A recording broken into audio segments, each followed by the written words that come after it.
with a legend claiming to be in talks with WWE and more. This is Wrestling Rambles. My name is John, and you're watching the Wrestling Report. Before we move on, make sure you subscribe to Wrestling Rambles with notifications on, and don't forget to like the video.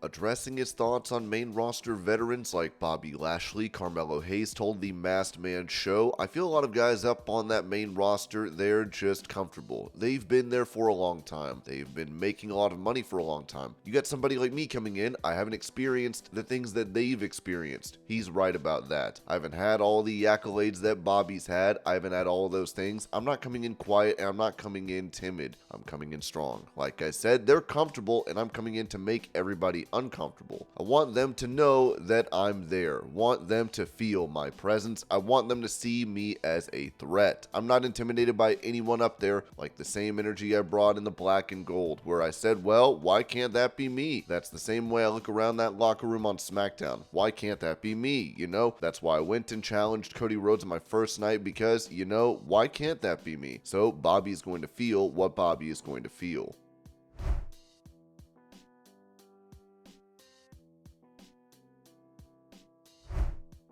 Prior to Raw going on the air this week, strange music would play, which seemingly has to do with the QR codes and the potential return of Bo Dallas and others.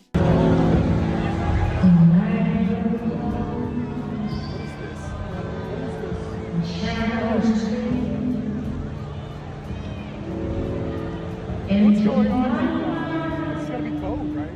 All the lights are flashing. Music's on. It's gonna make you sad.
On his show, Wise Choices, former WCW President Eric Bischoff said this regarding the possibility of Cody Rhodes changing his character as champion, to which he said, "It's a great question, and the honest answer is I'm not sure yet. The one thing, and I noticed this is a couple of weeks ago, is that Cody Rhodes is as close to that traditional ultra babyface character that we've seen in a long time. Probably since John Cena, and maybe in some ways even more so than John Cena, because John Cena obviously through various times throughout his career, of course he was like he had that rapper kind of gimmick going on, and it was good and it worked, it was timely, but that didn't really feel like the real John Cena, at least not to me personally, because I know John and I've worked with him. But with Cody Rhodes, what you see in the ring is not far from the real guy, and I think when you have that pure as the driven snow babyface that Cody's representing right now, there is a chance that some people will tire of it, and that character will need to get an edge, because if you look across the landscape of television, movie, and TV characters, especially in wrestling, they liked that babyface, but with that fine line where they could cross that line and get pretty vicious. So far, I haven't seen a lot of that out of Cody. So far, I haven't seen any fatigue in the audience because they're just getting a little bit tired of the pure babyface. But we'll see, time will tell. One thing I do know is that Cody is a very, very smart guy, and he's surrounded by a lot of really smart people that can kind of see and sense that happening, maybe before the audience in general does, and hopefully, if that's the case, they'll make some very subtle shifts in the way he's being presented, and voila, we may have a new version of Cody Rhodes or not. We'll see that the American Nightmare thing could work in a lot of different ways.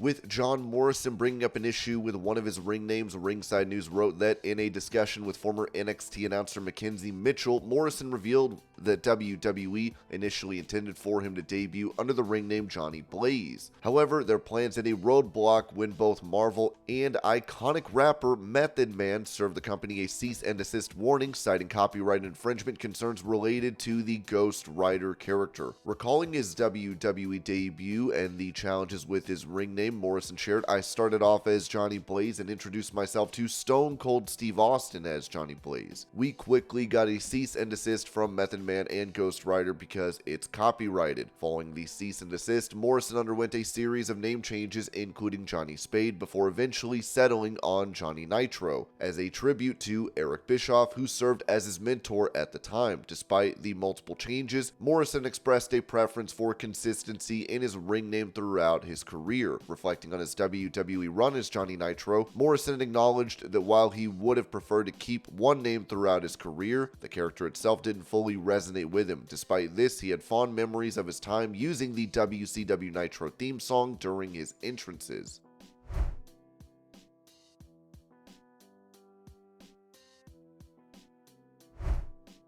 Giving their thoughts on them going from the main roster to NXT, the OC, Carl Anderson, and Luke Gallows said this on their Talkin' Shop podcast. "When we go there now, this is me speaking honest and open, I don't feel the weird jealousy or bitterness of why are these guys here? We have not felt that. When we debuted in WWE in 2016, when we went to NXT and walked back there, I felt that. I'm just keeping it real. I don't want to go too deep, but you could tell because it is competitive, it kind of felt like that we should have gone through the NXT system. I felt that. My argument and rebuttal to that is that I don't necessarily look at NXT as a developmental system like what I came through in 2005 to 2007. I went there when I was 21 years old in a warehouse and doing 500 squats. It's two different things. They're producing a television show, but I had already been through the full developmental thing. Had a WWE run, had a TNA run, had a New Japan run. You had been a featured high card act in New Japan for 8 years. If I was 21 again, obviously I need to be there. I didn't feel like we needed to be there, but I am glad we are there now because I enjoy the experience. I'm beyond glad we're going down there. We even said, bring us in. We're great with it. I don't know if everybody feels that way. I think everybody is pretty positive now, but we do feel it."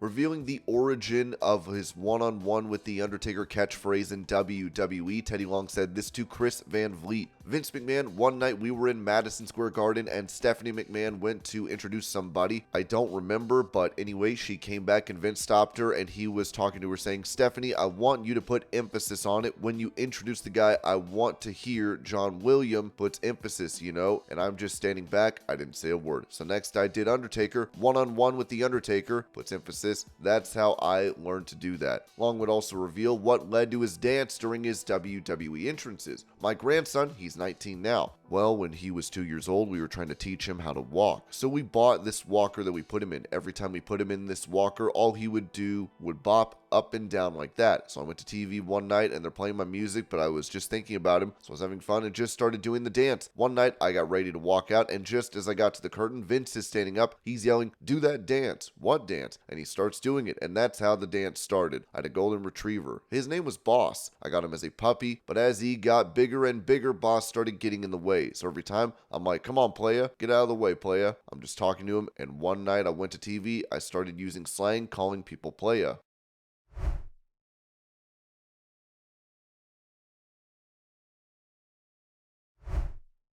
Opening up on a possible showdown against The Rock, AJ Styles told Sports Illustrated, "Of course I'm interested, but only if that means The Rock is turning babyface. I'm not interested in being a mediocre bad guy. I want to bring this to a whole new level."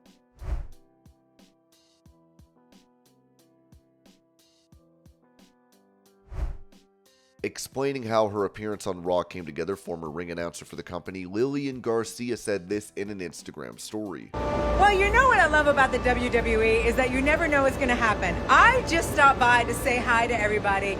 Next thing you know, I was on the show. It was so much fun. Triple H, thank you so much for including me in the show. Doing that with Samantha was so awesome. And all the fans and the reception that I got, you guys are amazing. I miss you. I'm just so glad that I can pop in every now and then. But yeah, I hope you guys had fun tonight. There's nothing like a live Raw event. All right, but till next time, I love you. Mwah.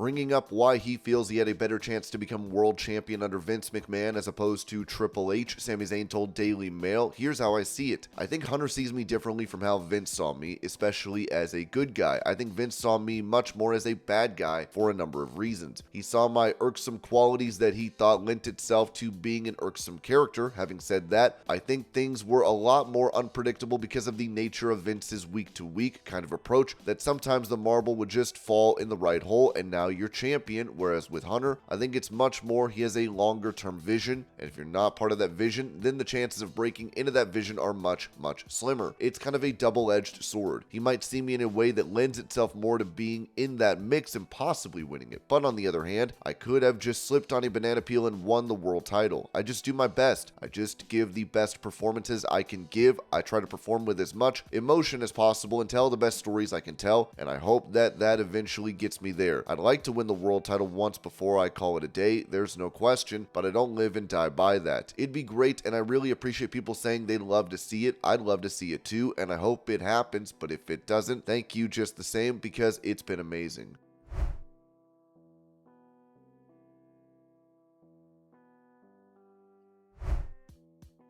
Going over plans for WWE to host WrestleMania 41 and other events in Las Vegas during that week next year, Ringside News wrote that WrestleMania 41 promises to be a colossal spectacle, as WWE announced that the event will take place at Allegiant Stadium in Las Vegas on April 19th and April 20th, 2025. This decision has ignited excitement among fans who are eagerly anticipating the two-night extravaganza in Sin City. With the grandeur of Las Vegas as the backdrop, WrestleMania 41 is bound to deliver an unforgettable experience for everyone involved. Justin Walker of KLAS TV in Las Vegas reported on the upcoming events surrounding WrestleMania 41, as disclosed by the Las Vegas Convention and Visitors Authority, LVCVA. Lisa Motley, Vice President of Sports and Special Events for the LVCVA, revealed that next year's WrestleMania will welcome over 300 media outlets from 12 different countries. On top of that, it has been confirmed that WWE World will span over 5 days at the Las Vegas Convention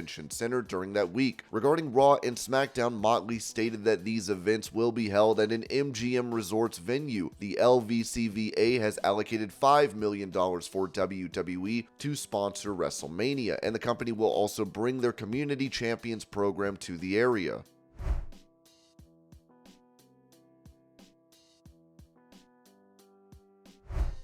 Following Raw, Jey Uso and Gunther could be seen in the ring as things took a wrong turn for Uso.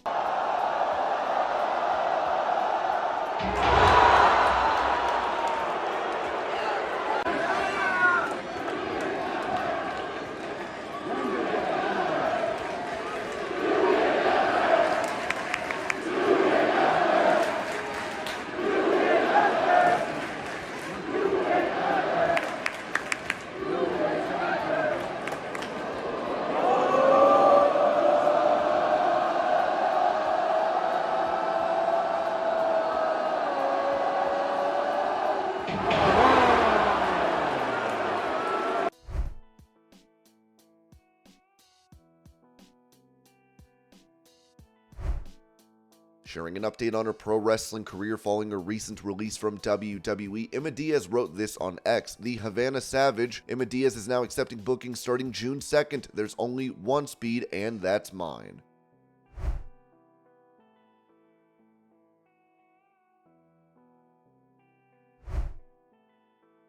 For a legal update on AEW star Cash Wheeler, Ringside News wrote that the criminal case against Daniel Wheeler, known as Cash Wheeler, has been officially dropped. According to PW Insider, the prosecutor's office has filed a noli prosequi indicating their decision to abandon the case and forego pursuing charges against Wheeler. However, the reasons behind this decision remain undisclosed. Wheeler's trial, originally scheduled to commence on May 20th, was centered around one charge of aggravated assault with a firearm stemming from an incident in July 2023. Allegedly, Wheeler had pointed a firearm at another individual during a traffic altercation.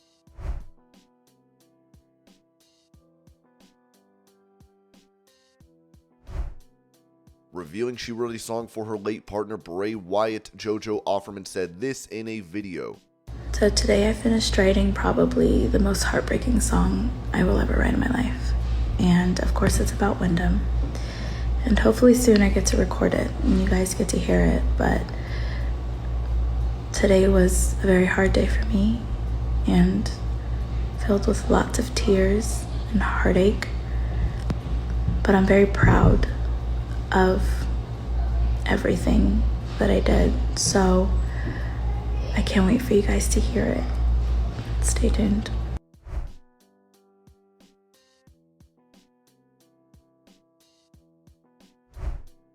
Noting the reaction of the CW to the NWA's controversial spot where wrestlers were simulating drug use during a pay-per-view, NWA owner Billy Corgan said this to Jeremy Lambert and Joel Pearl on In the Weeds. After the cocaine spot where Sinister Minister and his hot minions were snorting sugar off a table in Cleveland, that story took a life of its own. NWA is going to lose its CW deal. They've lost their CW deal. About 4 days after the event, CW, I don't want to say who, but certainly one of the top people at CW called me and said, "What is this all about?" I said, "I don't know. No one from your world has reached out to me." He said, "There is no problem over here. We're reading all these articles and we don't understand what the issue is. So to be official, there is no issue with what we did. No, we think it's funny." There was no issue. It was a completely invented story by either a troll inside the company, a leaker, or something.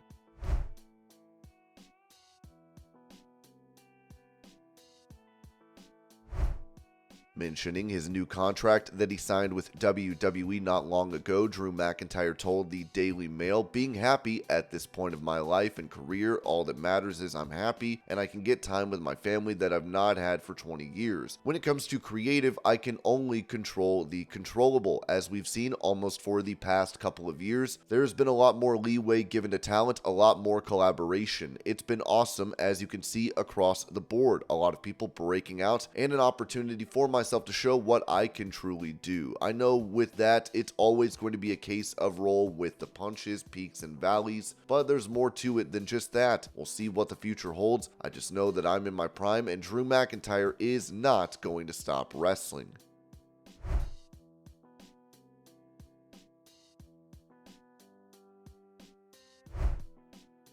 When it comes to a WWE comeback, Ringside News wrote that fans eagerly anticipate the return of Eric Rowan to WWE television, following reports confirming his signing of a new contract with the company. As speculation swirls about when he'll make his long-awaited comeback, recent developments suggest that the wait may soon be over. According to a report by PW Insider, Eric Rowan was spotted at the WWE Performance Center in Orlando this week. While details regarding his appearance and plans remain scarce, Rowan's presence at the Performance Center fuels excitement and speculation about his impending return to the ring. It's worth noting that WWE's ongoing QR code mystery storyline is rumored to culminate in the debut of a new incarnation of the Wyatt family featuring Bo Dallas, Nikki Cross, Dexter Lumis, Joe Gacy, and Eric Rowan. With this in mind, there's a strong possibility that Rowan's return could coincide with the WWE King and Queen of the Ring event on May 25th.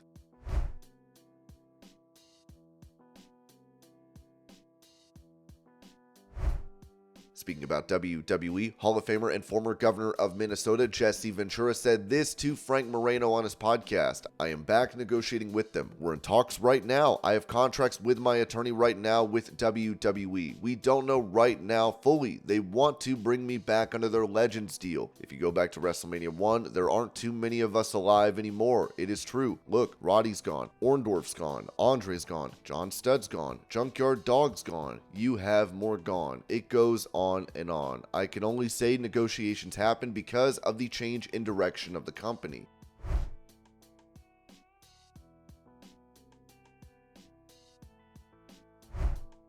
For an update on AEW's talks with Warner Bros. Discovery for a new TV rights deal, Ringside News wrote that according to an update from Fightful Select, it is believed that the announcement of a new deal will be kept confidential, with a potential reveal expected in the summer or fall. The exclusivity window between AEW and WBD extends into the summer, though the exact end date remains unclear. There is also news about a pilot for a new AEW-related program with WBD, expected to be announced on on social media this week. This new show is not a reality series. Additionally, according to sources within WBD, indicated a long-standing interest in adding AEW pay-per-views to the Max streaming platform. Discussions about a potential deal have been ongoing, with proposals made as far back as last year. It was noted that almost every WBD deal now prioritizes Max, which wasn't as significant at the time of AEW's last agreement with WBD. If WBD loses the rights to the NBA, they plan to reinvest funds to maintain their cable position by looking at other properties to attract viewers. However, it is unclear how this might impact AEW. Both AEW and WBD sources spoke highly of each other and the negotiation process, reflecting a positive working relationship.